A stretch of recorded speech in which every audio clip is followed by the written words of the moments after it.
Well, I'm delighted to be here and looking forward to talking with you. Good.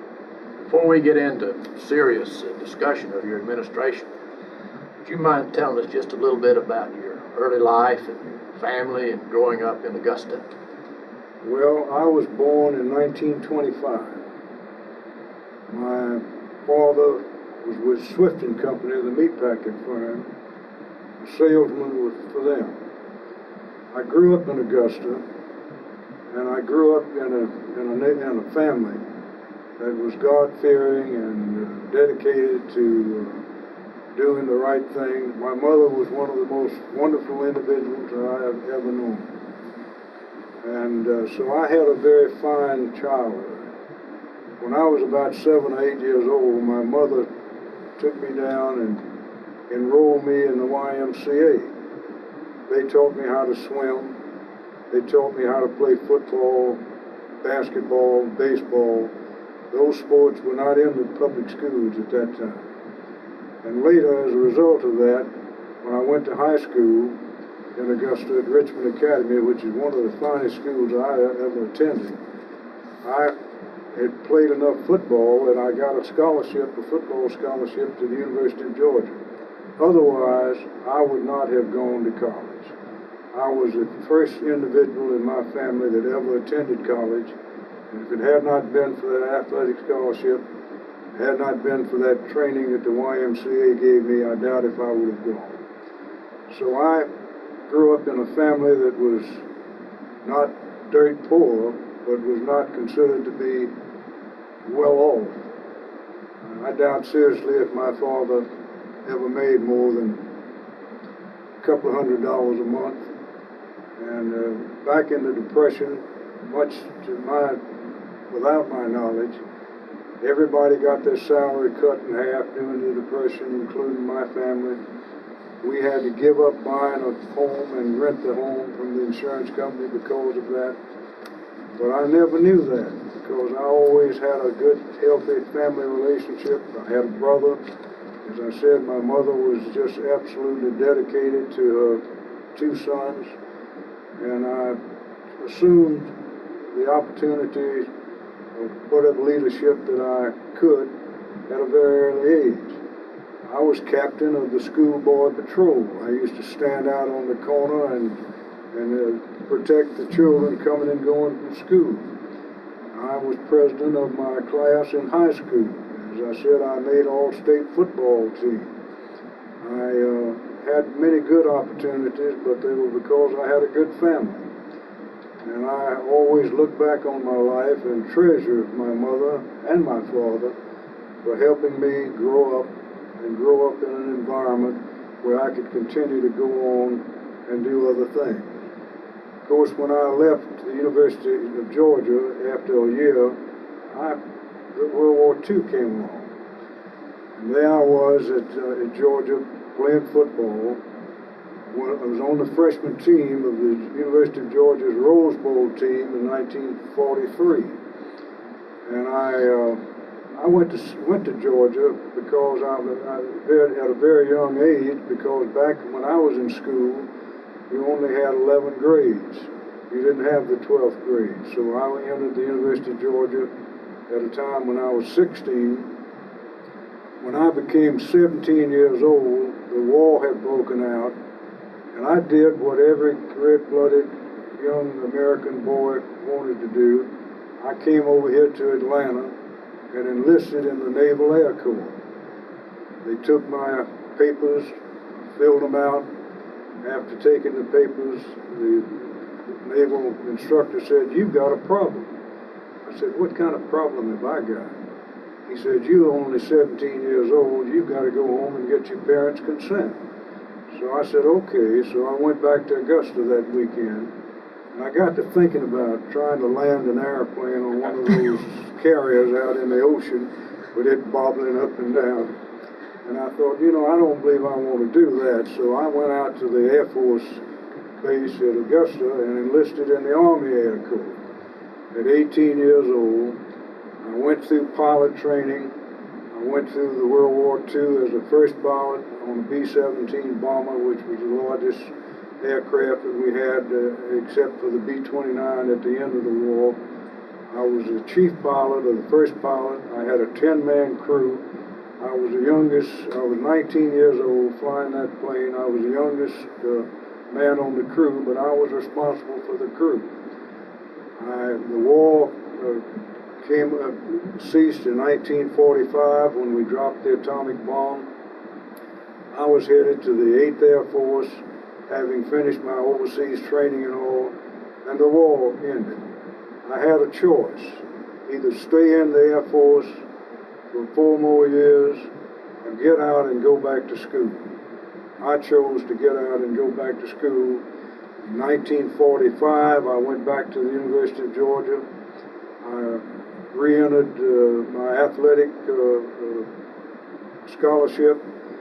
My brother and I, who had come up, who was 2 years younger than I was, and had not been in World War II, but later went to the Korean War, he and I played on the 1945 Georgia football team.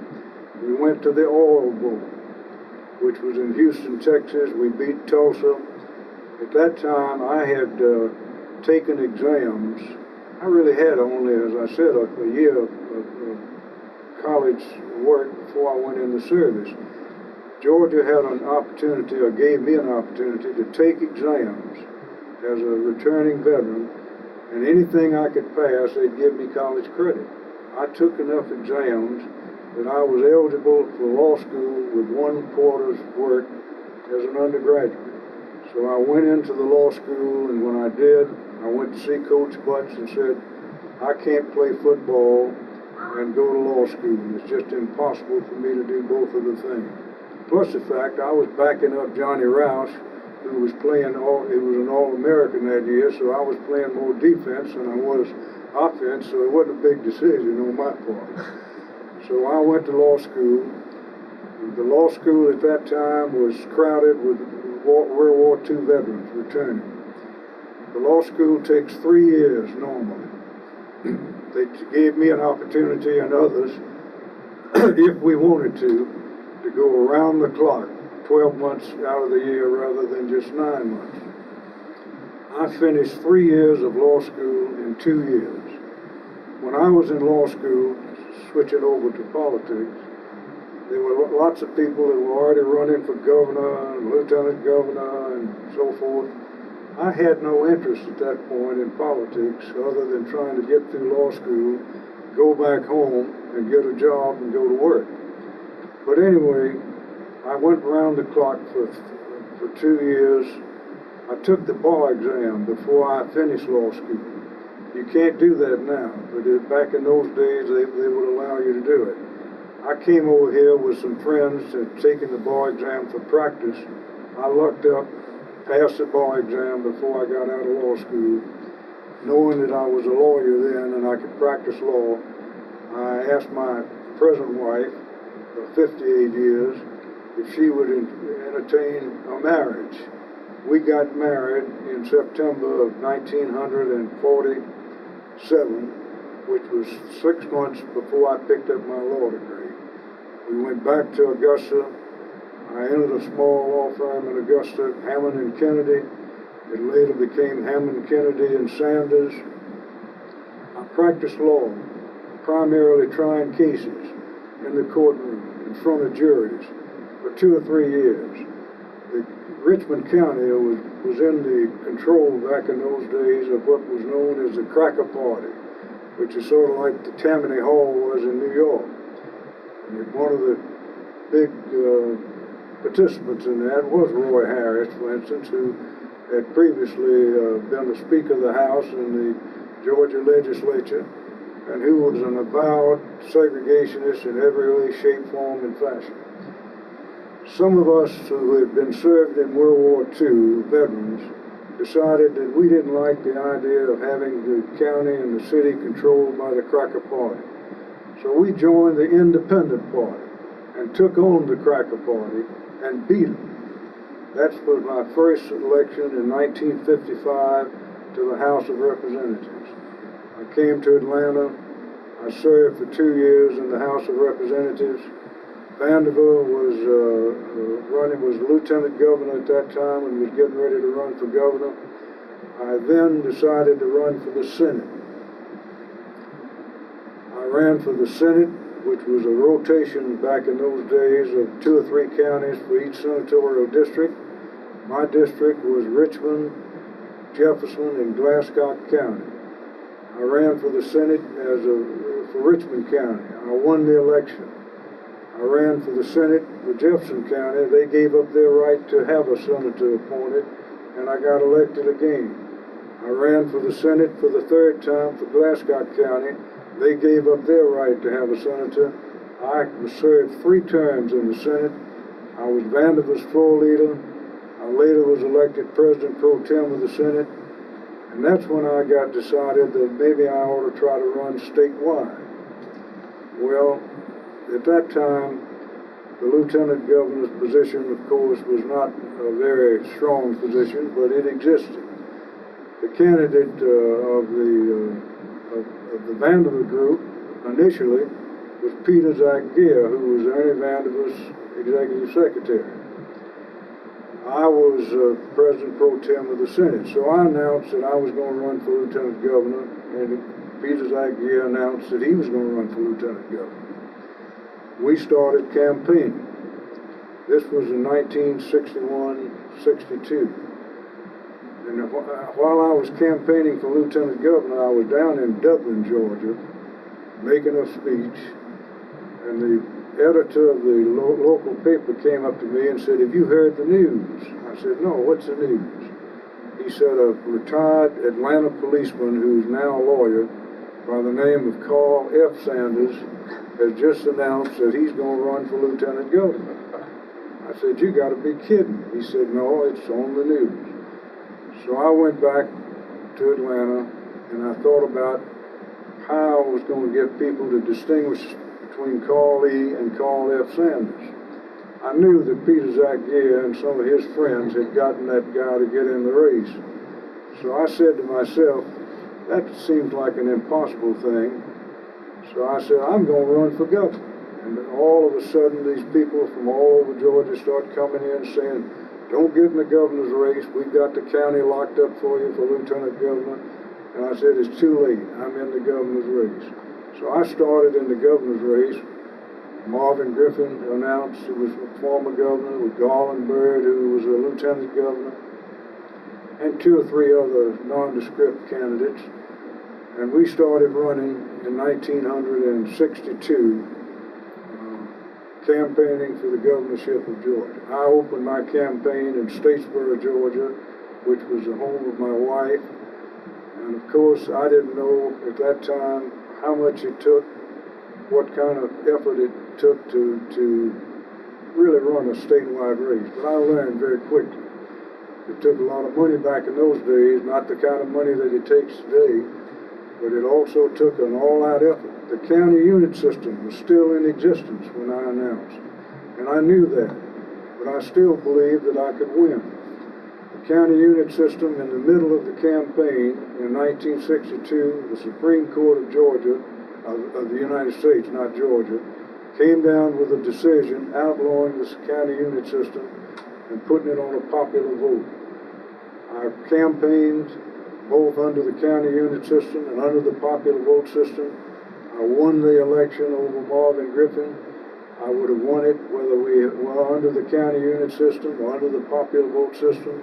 I would have won it if we'd been voting just with white votes. I would have won it if we'd just been voting for black votes. I won it any way you could win it.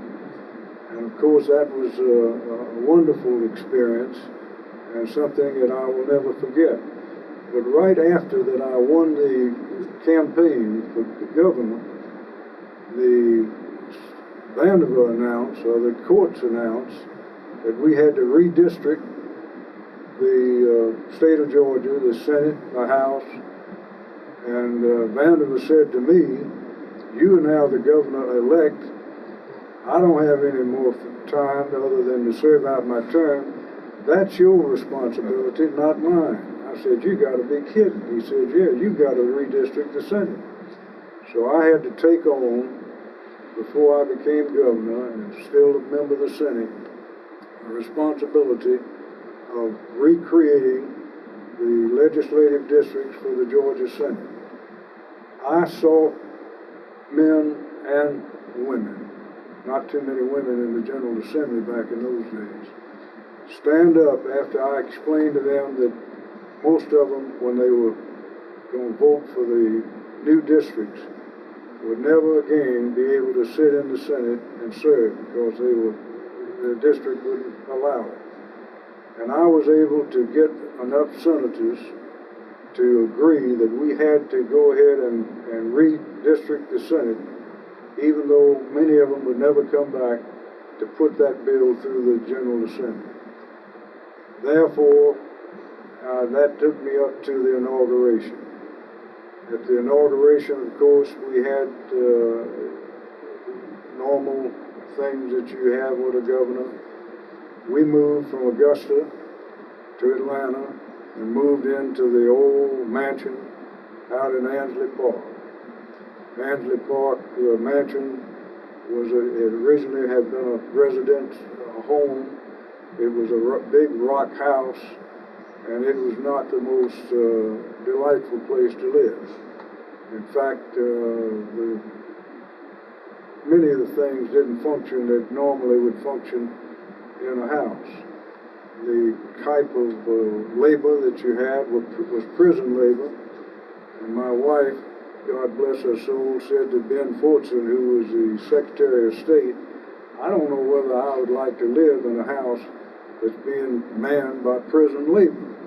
And Mr. Fortson said, well, if you don't want to do that, we'll hire some civilian labor.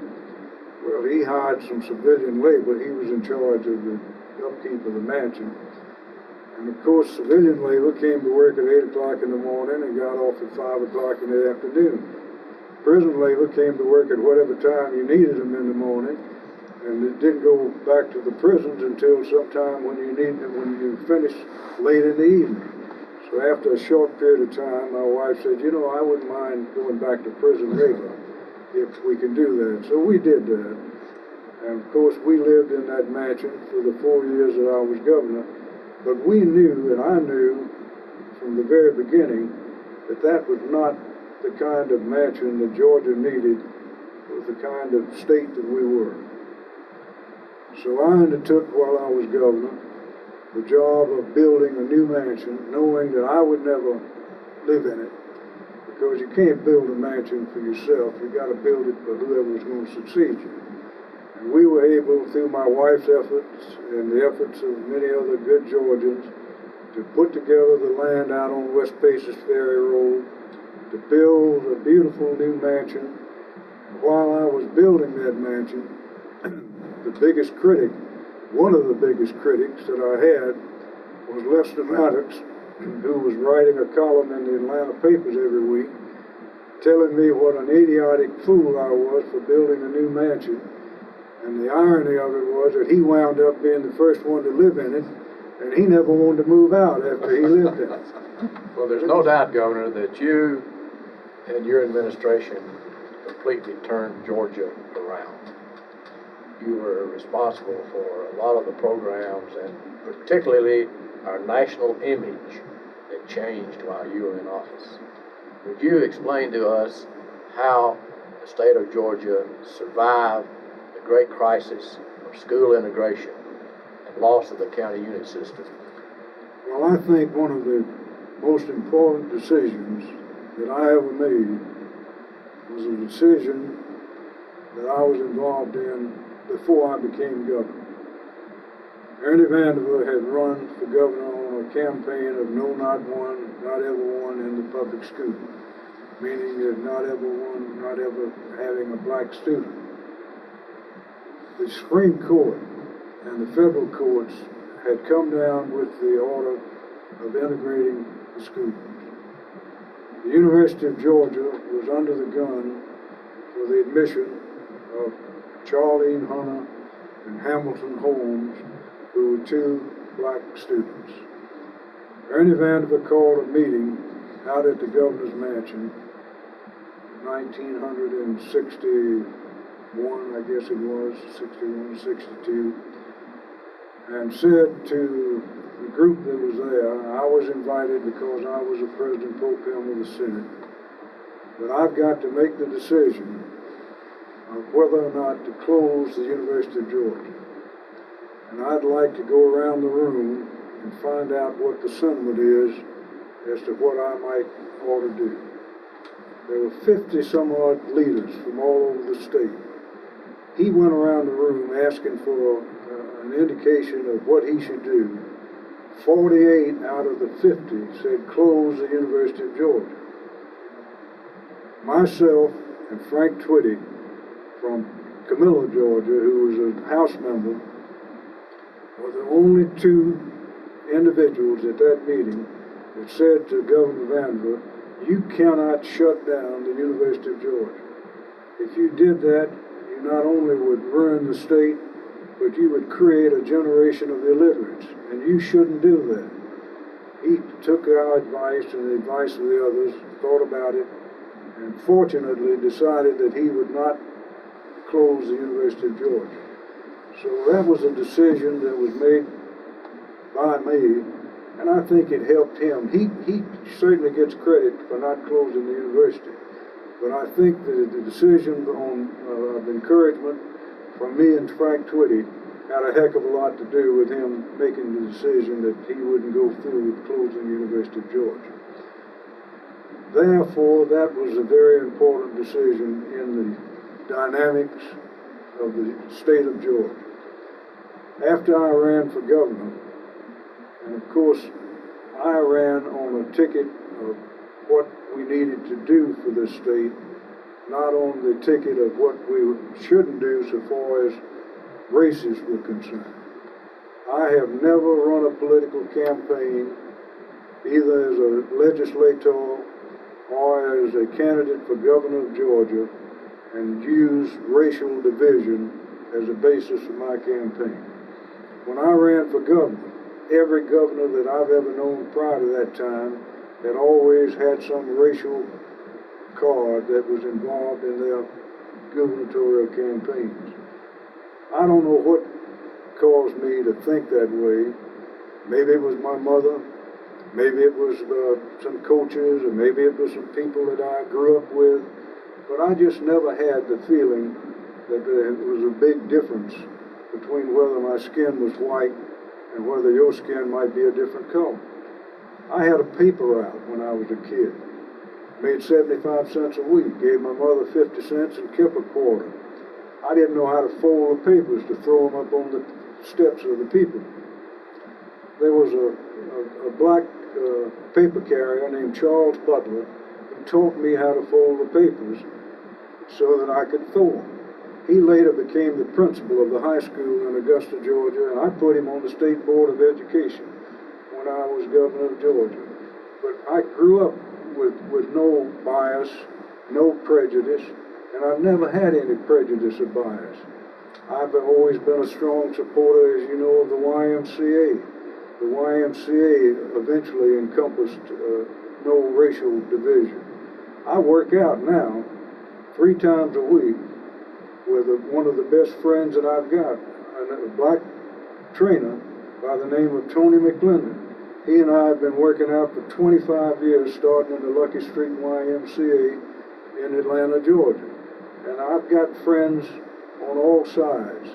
But I never did, when I was governor, I kept Georgia from being dragged down the path and the race that took over in Alabama, that took over in Mississippi, took over in Arkansas. I kept pointing to the future of Georgia as a place where people could come and live in peace, people could raise their children, people could get a good education, and those were the things that I kept focused on while all this other turmoil was going on all around us. And as a result, Georgia became the leader of the South. Georgia and Atlanta still maintains, I think, the leadership in the South. People moved into Georgia that wouldn't have moved in otherwise. Companies came to Georgia, industries located here. All of those things took place because people looked at Georgia as a different type of state in the South that you could find in other southern states. And that, I think, is one of the legacies that I have helped leave to the people of Georgia, and one that I am most proud of. You also opened Georgia on the national scene by cooperating instead of criticizing the federal government, which all your predecessors have done. You became a good friend of President Johnson and the national administration, which we all believe helped Georgia. Well, I did become a good friend of Lyndon Johnson because in 1964, when he ran for the presidency and I was the chairman of the Democratic Party and he was a Democratic candidate, the two United States senators from Georgia, Senator Russell and Senator Talmadge, Senator Russell went to Spain and spent the summer in Spain inspecting military bases. Senator Talmadge went underground and wouldn't show up at any of the functions. So I carried that Democratic banner, and I carried it to my political disadvantage later in 1970 when I offered again to run for governor. But I felt like that Lyndon Johnson had been good for Georgia. While he was president, we got the largest contract ever granted out at Lockheed to build the C-5A transport planes. I got to be chairman of the Appalachian Governor's Commission, got all kinds of federal funds for hospitals and schools and other types of things in northern Georgia that we wouldn't have gotten otherwise. And you know, I would have been an ingrate in 1964 if I had done what others had done and had refused to ride with, step up with, and vote for the individual who had done so much for my state. So that's why I did it. Later it was used by my opponent in 1970 as a way of defeating my campaign, but I don't regret 1 minute of it. I would do it over again if the circumstances were still the same. When you took office, your prime goal, as outlined in your inaugural address, was education. If I recall correctly, you said, if there is a star in the show in the next 4 years, it will be the Georgia child. You got that right. And I meant that. And we accomplished that. And I'll tell you why I did that. To me, the most precious thing that any individual can have is freedom. Freedom to think, freedom to act, and the only way you have freedom, in my book, is through education. Education creates freedom, and therefore it was my intention to make sure that we had the best educational program that we could ever have. When I was in the Senate, I went to California. I studied the California community college system. I found out that out there you could go to a community college anytime you wanted to, tuition free. And I came back to Georgia and said if I ever got elected Georgia governor, I was going to create something similar to that, because you couldn't put all the boys and girls that lived in Georgia either over at Athens or in Atlanta at Tech or University of Georgia. So we built 8 or 10 junior colleges and converted 4 junior colleges into 4-year community colleges while I was governor. Those colleges allowed boys and girls to stay home and go to the community college and later go to the senior college if they wanted to. But in many cases, those junior colleges became senior colleges. And that elevated the educational opportunity for boys and girls in Georgia to a great extent than it had ever been elevated before. I put 60 cents out of every dollar of revenue, state revenue, into education. No governor has ever done that since. No governor has ever done that before. I raised the faculty salaries of the University of Georgia faculty 35%. I built more buildings and more brick and mortar in 4 years than had been built in the entire previous history of the University of Georgia system. So education was primary in my administration. I was awarded the National Golden Key Award for the best education program in America at that time. It's in there in my conference room. And of course, I had the privilege of taking my 7th grade school teacher up to New York with me to receive that award. But I have been as proud of the educational program that we put into effect while I was governor as anything that I've ever done. We did many other things. You know, to me, people ask, what does a governor really do? A governor takes advantage of the opportunities that come before him while he's governor of Georgia. And he either takes advantage of those opportunities and makes things happen, or he lets them go by and doesn't let them happen. And that's what leadership is all about. Leadership, you've got to take some risk, and you've got to step forward and take advantage of the opportunities when they come before you, or something's going to go by and it's too late to do it. I took advantage of every opportunity that I could possibly take advantage of while I was governor of Georgia. Another program that we got a great deal of industrial development out of was the building of airports. I campaigned in 1962 in a little single-engine Comanche airplane because I'd been a flyer and a pilot in the war. We only had about 25 or 30 airports in the entire state of Georgia, and half of those were auxiliary fields from World War II. I landed on tops of mountains, in cow pastures, and other places that you'd never dream about. They'd have to shoo the cows off the pasture for me to be able to take off. So I said to myself, when I became governor, I'm going to look into what we can do about airports. I went to the County Commission Association meeting, and I said to the county commissioners, wouldn't you fellows like to have an airport development program?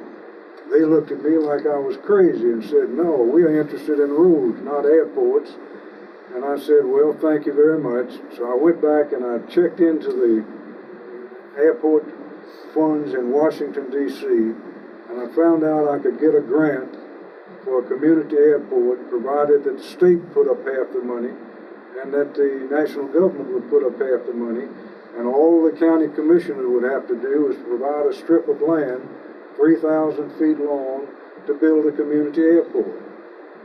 My administration built 73 community airports in the 4 years that I was governor.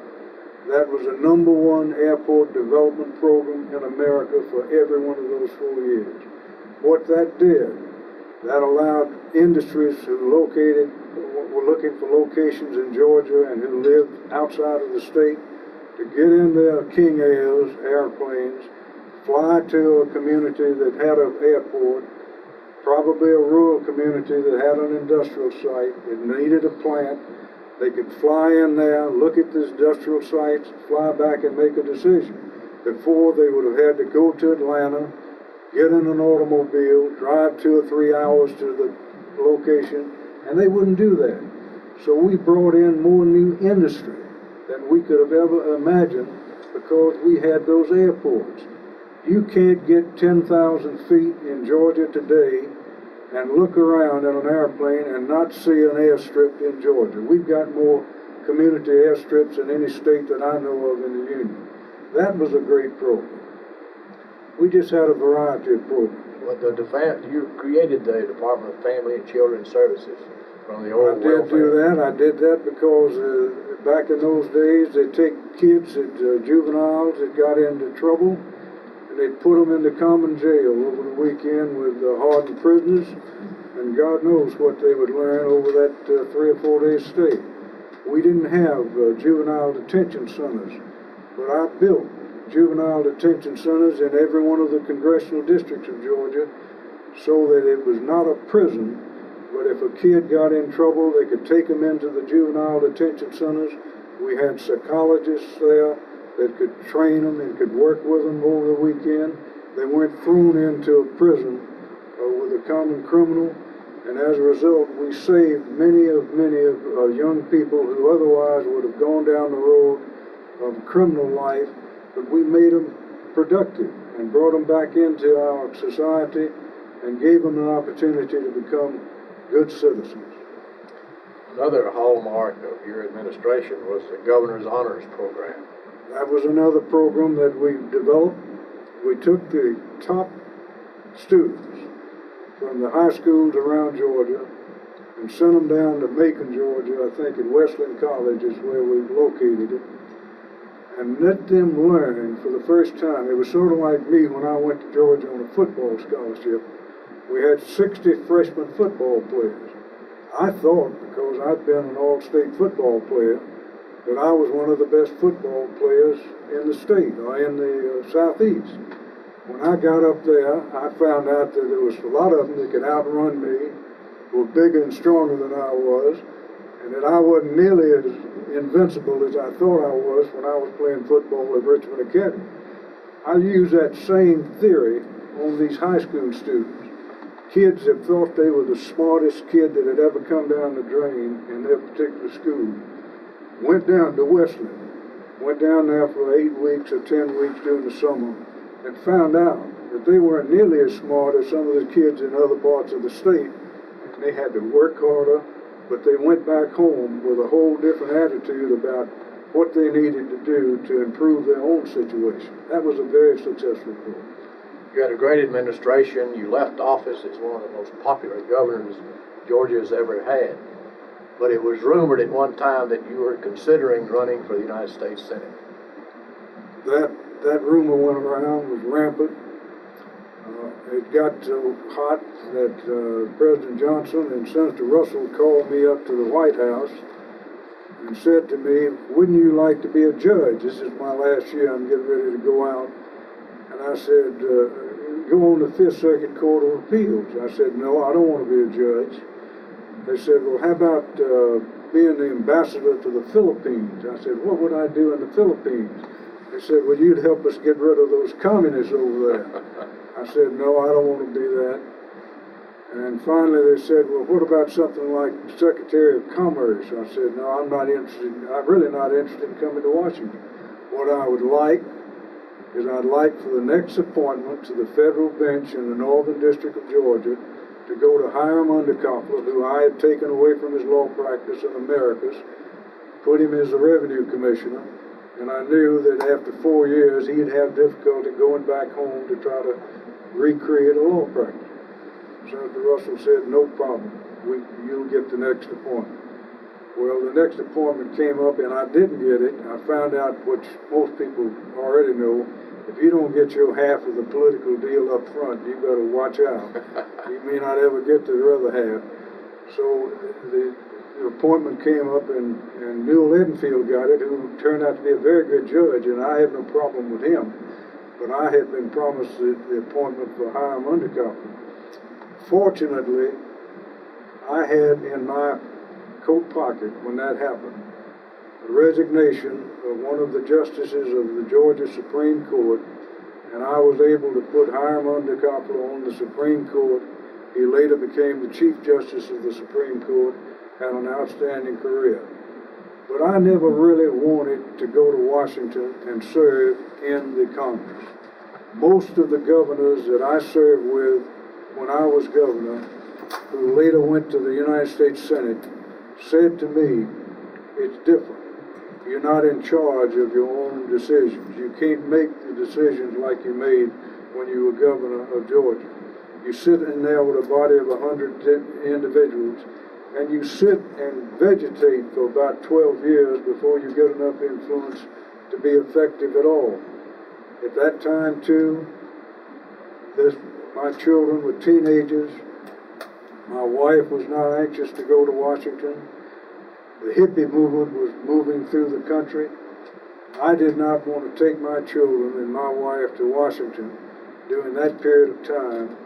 And I didn't know what might happen to them, but I knew that if I stayed home and I looked after them and they looked after me, that I'd have a much better situation than I would if I was sitting in the Senate in Washington, D.C., waiting for my turn 10 or 12 years later to do something effective for Georgia. So I didn't do it. I've never regretted it. I glory in the people who have done it and who have had successful careers in Washington. I made up my mind when I left the governor's office that I would stay in Georgia, that I would go back to the practice of law, and that I would look after my family. Well, in the interim between your leaving office in 1970, you established this law firm. I started this law firm in 1967 with two lawyers, Norman Underwood, who you know, and another lawyer, a graduate of the University of Georgia named Dale Schwartz. I moved into the Commerce Building with the two lawyers and started the practice of law. I could have gone into any one of the big law firms in Atlanta, but I would have been just a partner and I would not have been the originator or the founder. I chose to build the law firm myself rather than do that. Some others have done that, and that's not a bad way to go. But I've always liked to build things and to try to stay in charge of my own destiny. So I started with the two lawyers.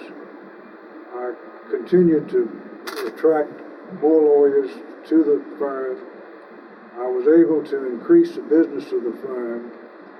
Today, almost 40 years later, we have 650 lawyers.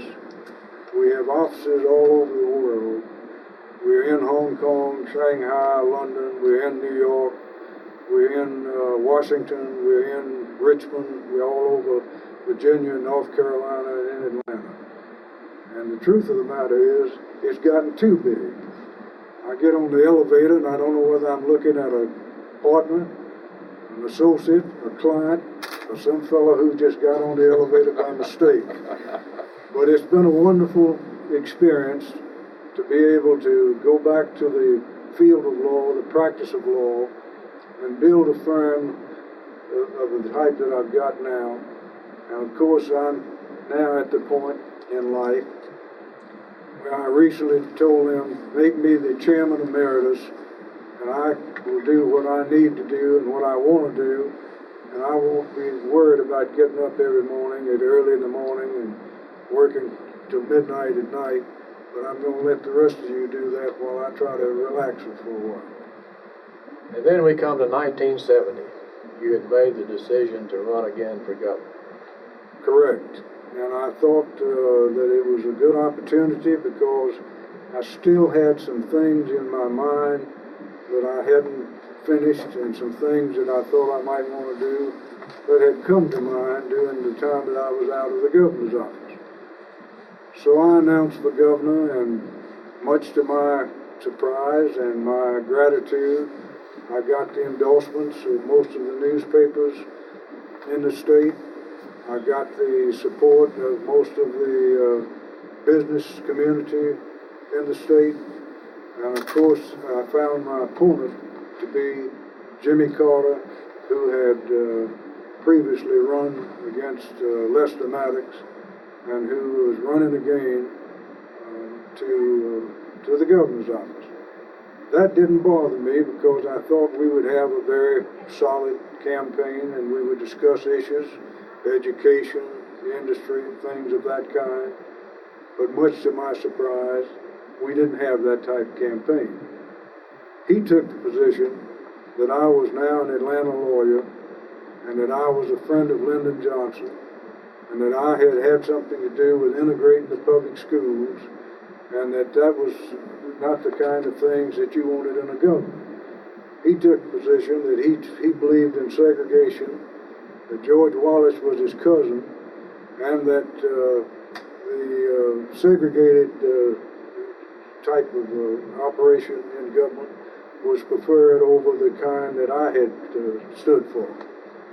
I got positioned in politics as a Atlanta lawyer who was a friend of Georgia's integration policy. He positioned himself as a South Georgia redneck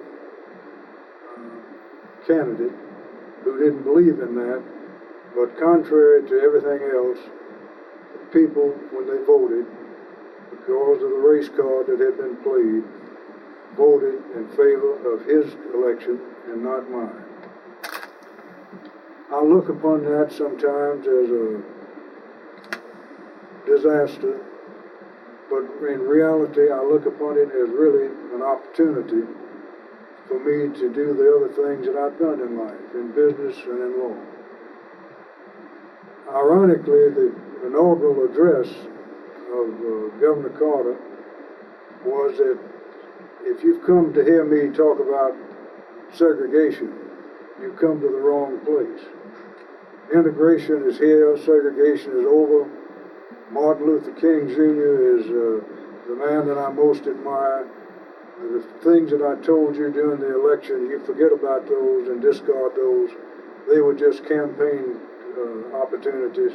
I'm a completely different person, and I think he is. And I think he, as a result of serving as governor, he didn't have an easy role because Lester Maddox got elected lieutenant governor. At the same time, he got to be a governor.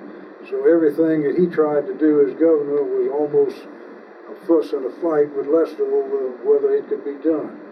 But later he undertook the campaign for presidency of this country.